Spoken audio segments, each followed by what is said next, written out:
Hello dear friends, कैसे हो आप लोग। आई होप कि आप लोग स्वस्थ और मस्त होंगे। आज मैं आप लोगों के लिए यूपी डीएलएड के थर्ड सेमेस्टर के समावेशी शिक्षा के महत्वपूर्ण क्वेश्चन लेके आई हूँ, जो कि ऑब्जेक्टिव क्वेश्चन है और ये सारे क्वेश्चन पूछे गए हैं प्रीवियस ईयर के हैं। तो चलिए हम लोग क्वेश्चन की तरफ बढ़ते हैं। जहाँ तक हम लोगों ने कल की क्लास में क्वेश्चन का डिस्कशन कर लिया था, अब उसके आगे बढ़ते हैं। तो आप लोग हर एक क्वेश्चन को अच्छी तरीके से समझिएगा और आंसर भी देने का साथ साथ प्रयास करिएगा। पहला क्वेश्चन कह रहा है कि श्रवण बाधित बालकों में प्रायः सुनने की क्षमता होती है। तो जो बच्चे श्रवण बाधित होते हैं, यानी उनको सुनाई सही से नहीं देता है, तो उनमें जो सुनने की क्षमता होती है वो कितने डेसिबल होती है। पहला ऑप्शन कह रहा है 30 से 50 डेसिबल, दूसरा कह रहा है 50 से 60 डेसिबल, तीसरा कह रहा है 60 डेसिबल या अधिक, अगला कह रहा है 50 डेसिबल या अधिक। तो इसका जो करेक्ट आंसर है वो क्या हो जाएगा। तो इसका जो करेक्ट आंसर है वो हो जाएगा 30 से 50 डेसिबल। क्या हो जाएगा, 30 से 50 डेसिबल हो जाएगा। अब चलिए हम लोग अगले क्वेश्चन की तरफ बढ़ते हैं कि अगला क्वेश्चन हमारा क्या कह रहा है। अगला क्वेश्चन कह रहा है कि विशिष्ट शिक्षा के अंतर्गत कौन आता है। पहला कह रहा है विकलांगता, दूसरा कह रहा है रोगग्रस्तता, तीसरा कह रहा है अक्षमता, चौथा कह रहा है उपयुक्त सभी। तो इसका जो करेक्ट आंसर है वो क्या हो जाएगा। क्वेश्चन क्या कह रहा है, क्वेश्चन कह रहा है विशिष्ट शिक्षा के अंतर्गत कौन आता है।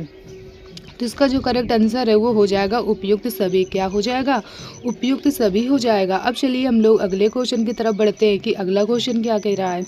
अगला क्वेश्चन कह रहा है सही दृष्टि कहलाती है 6/6 की 6/9 की 6/12 की 6/18 की। तो इसका जो करेक्ट आंसर है वो क्या हो जाएगा।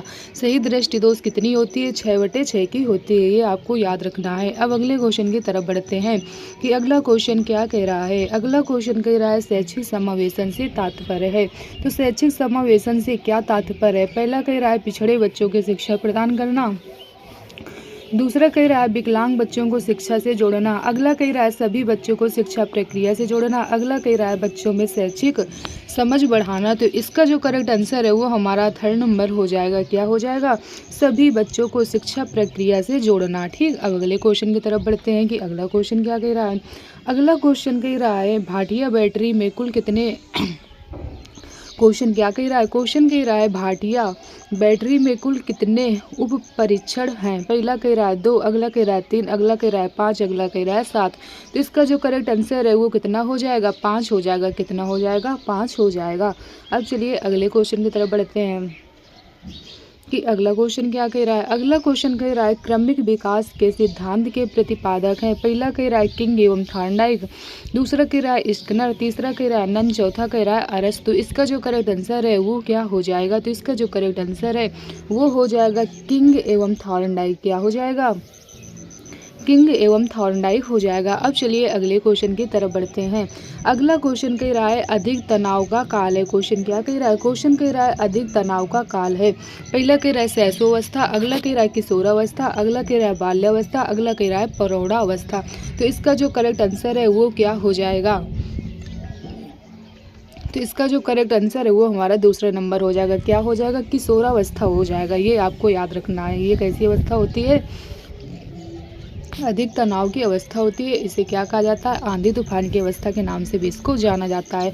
अब अगले क्वेश्चन की तरफ बढ़ते हैं। अगला क्वेश्चन कह रहा है कि स्कूल बच्चों में व्यक्तिगत विभिन्नताएं किस रूप में पाई जाती हैं।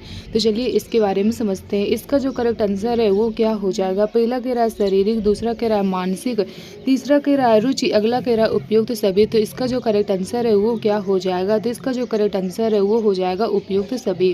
क्या हो जाएगा, उपयुक्त सभी हो जाएगा। अगले क्वेश्चन की तरफ बढ़ते हैं कि अगला क्वेश्चन क्या कह रहा है। अगला क्वेश्चन कह रहा है कि प्रतिभाशाली विद्यार्थी हैं।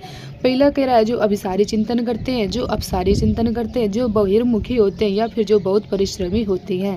तो प्रतिभाशाली बालक के अंतर्गत क्या आ जाएंगे, जो अपसारी चिंतन होते हैं। अपसारी चिंतन का मतलब क्या होता है, जो बच्चे क्या करते हैं, क्रिएटिव सोचते हैं, यानी एक क्वेश्चन के कई सारे आंसर वो ढूंढ लेते हैं। ठीक, अब अगले क्वेश्चन की तरफ बढ़ते हैं।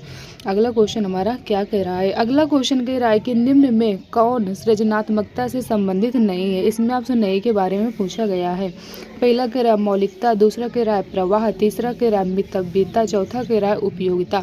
तो इसका जो करेक्ट आंसर है वो क्या हो जाएगा। तो इसका जो करेक्ट आंसर है वो हो जाएगा मितव्ययिता। क्या हो जाएगा, मितव्ययिता हो जाएगा। अब चलिए अगले क्वेश्चन की तरफ बढ़ते हैं कि अगला क्वेश्चन क्या कह रहा है। अगला क्वेश्चन कह रहा है कि समावेशी शिक्षा क्या है? हाशिए पर महत्वपूर्ण स्थिति में स्थित वर्गों से शिक्षकों को सम्मिलित करने से संबंधित है। अगला कह रहा है कक्षा में विविधता का उत्सव मनाती है। अगला कह रहा है दाखिले संबंधी कठोर प्रतिक्रियाओं को बढ़ावा देती है। अगला कह रहा है तथ्यों पर आधारित शिक्षा से संबंधित है। तो इसका जो हमारा करेक्ट आंसर है वो हो जाएगा कक्षा में विविधता का उत्सव मनाती है। क्या हो जाएगा? कक्षा में विविधता का उत्सव मनाती है। अब अगले क्वेश्चन की तरफ बढ़ते हैं कि अगला क्वेश्चन क्या कह रहा है। अगला क्वेश्चन कह रहा है बुद्धि लब्धि मान के जन्मदाता है। तो बुद्धि लब्धि मान के जन्मदाता कौन है? पहला कह रहा है स्टर्न, दूसरा कह रहा है विनय, तीसरा कह रहा है टर्मैन, चौथा कह रहा है कोई नहीं। तो इसका जो करेक्ट आंसर है वो क्या हो जाएगा? तो बुद्धि लब्धि माप के जन्मान कौन थे? टर्मैन थे। कौन थे? टर्मैन थे। ठीक, अब चलिए अगले क्वेश्चन की तरफ बढ़ते हैं।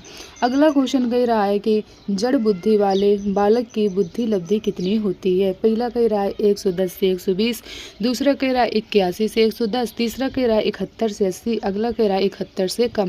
तो इसका जो करेक्ट आंसर है वो क्या हो जाएगा? तो इसका जो करेक्ट आंसर है वो हो जाएगा 71 से कम। क्या हो जाएगा? 71 से कम हो जाएगा। अब अगले क्वेश्चन को समझते हैं। अगला क्वेश्चन कह रहा है यदि एक बच्चे की मानसिक आयु 5 वर्ष है तथा वास्तविक आयु 4 वर्ष है तो इस बच्चे की बुद्धि लब्धि के बारे में आपसे पूछा गया है कि कितनी होगी। बुद्धि लब्धि बराबर सूत्र होता है मानसिक आयु बटे वास्तविक आयु इंटू 100 होता है। ये भी आपको याद रखना है। तो इसका जो करेक्ट आंसर है वो कितना हो जाएगा? 80 हो जाएगा। कितना हो जाएगा? 80 हो जाएगा। इसकी जो मानसिक आयु वो कितनी दी गई है? 5, और जो वास्तविक आयु वो कितनी दी गई है? 4 इंटू कितना कर देंगे हम लोग? 100 कर देंगे। तो ये कट जाएगा 4 दूनी 8, 4 पंजे 20, तो 25 पंजे कितना हो जाएगा? 125 हो जाएगा। तो इसका जो करेक्ट आंसर है हमारा वो 80 ना होकर कितना हो जाएगा? 125 हो जाएगा। ये आपको याद रखना है। कितना हो जाएगा? 125 हो जाएगा। ठीक, अब अगले क्वेश्चन की तरफ बढ़ते हैं कि अगला क्वेश्चन क्या कह रहा है। अगला क्वेश्चन कह रहा है कि आपकी कक्षा में कुछ छात्र मेधावी हैं, आप उन्हें किस तरह पढ़ाएंगे?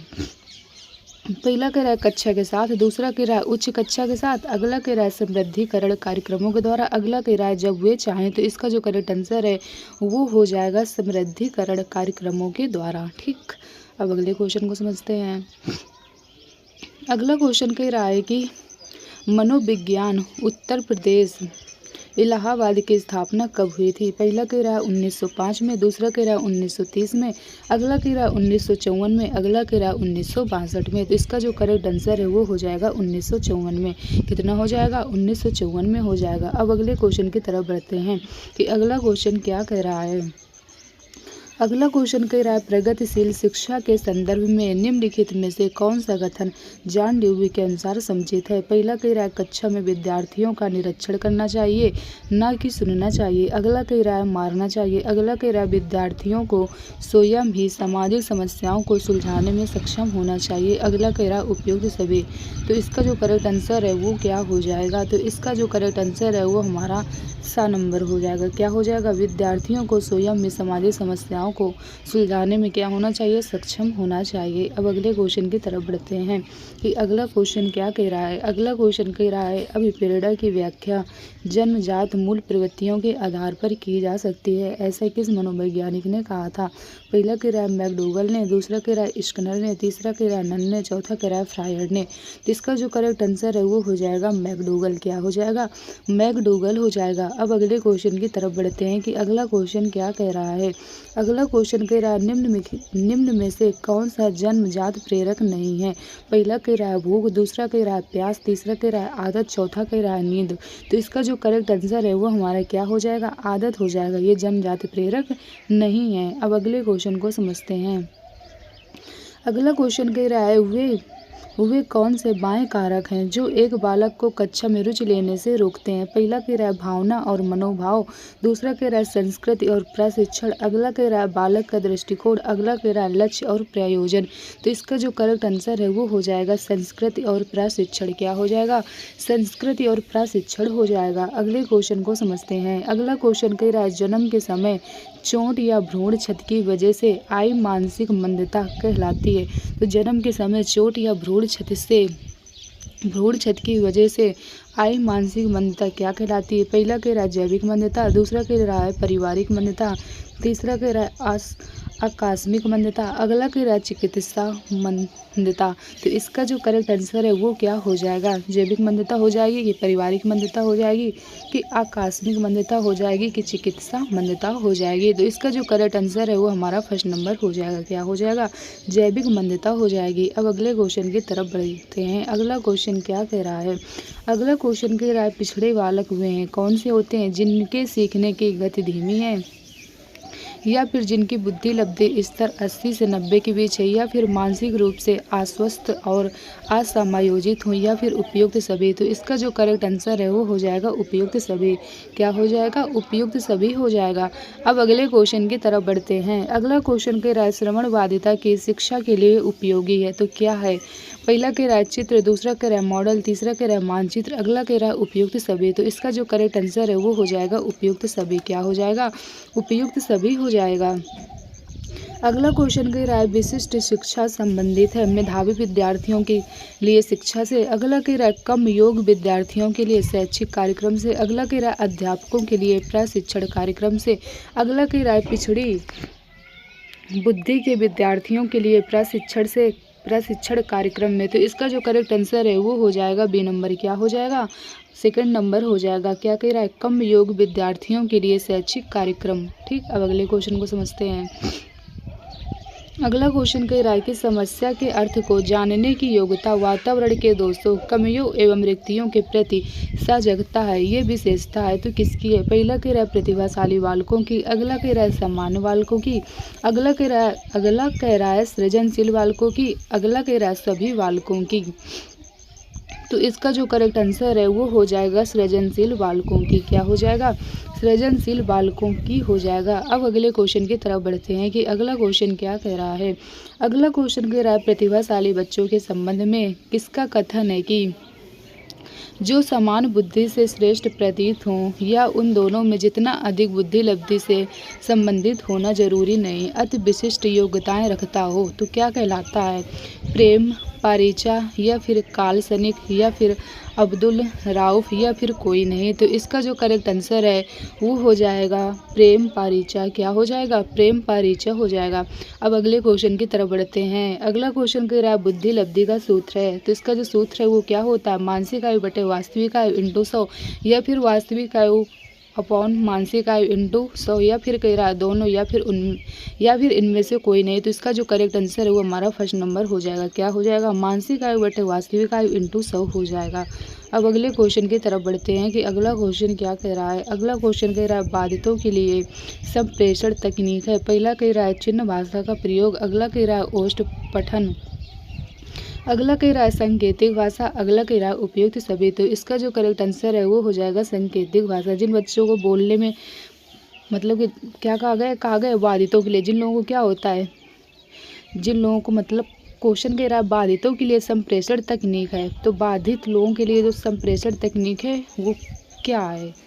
पहला कह रहा है चिन्ह भाषा का प्रयोग, अगला कह रहा है ओष्ठ पठन, अगला कह रहा है सांकेतिक भाषा, अगला कह रहा है उपयुक्त सभी। जिन लोगों को दिखाई नहीं दे रहा है, ठीक, तो उन लोगों को क्या होगा? आप लोग अगर उन्हें सांकेतिक भाषा के माध्यम से समझाओगे तो क्या उन लोगों को समझ में आएगा? नहीं आएगा। आपको क्या करना, उनके लिए ज़्यादा से ज़्यादा जो चीज़ें क्या हो सुनने वाली हो उनको आप लोगों को क्या करना है? ज़्यादा से ज़्यादा प्रयोग करना है। ठीक, कि बच्चा देख नहीं सकता तो सुन तो सकता है, तो क्या कर सके? सुन के चीज़ों को सीख सके। अगला क्वेश्चन कह रहा है शैक्षिक रूप से पिछड़े बच्चों की बुद्धि लब्धि कितनी होती है? पहला कह रहा है 85 से कम, दूसरा कह रहा है 85 से अधिक, अगला कह रहा है दोनों, अगला कह रहा है कोई नहीं। तो इसका जो करेक्ट आंसर है वो हो जाएगा 85 से कम। कितना हो जाएगा? 85 से कम हो जाएगा। अगला क्वेश्चन कह रहा है श्रवण बाधित के प्रकार कम बाधित बच्चों का डेसिबल स्तर है। पहला कह रहा है 35 से 51 डेसिबल, अगला कह रहा है 20 से 40 डेसिबल, अगला कह रहा है दोनों, अगला कह रहा है कोई नहीं। तो इसका जो करेक्ट आंसर है वो हो जाएगा 35 से 51 डेसिबल। कितना हो जाएगा? 35 से 51 डेसिबल। तो चलिए फिर आज के क्वेश्चन को हम लोग यहीं तक रखते हैं। तो आप लोग हर एक क्वेश्चन को अच्छी तरीके से समझिएगा। और ये सारे क्वेश्चन आपके एग्जाम पॉइंट ऑफ व्यू से बहुत ज़्यादा इंपॉर्टेंट है। और वीडियो ज़्यादा से ज़्यादा दोस्तों तक शेयर करिएगा, जिससे क्या दोस्तों की भी हेल्प हो सके। चैनल को लाइक और सब्सक्राइब करिएगा, जिससे आने वाली नोटिफिकेशन आप लोगों को टाइम टू टाइम मिलती रहे। और ये जो ऑब्जेक्टिव क्वेश्चन है ये आपके पेपर में 15 नंबर के पूछे जाएंगे, क्योंकि ये पेपर जो होता है वो 50 नंबर का होता है। तो आप लोगों का यहाँ से स्कोर अच्छा होगा। तो चलिए फिर आज क्लास को हम लोग यहीं तक रखते हैं। Okay, thank you.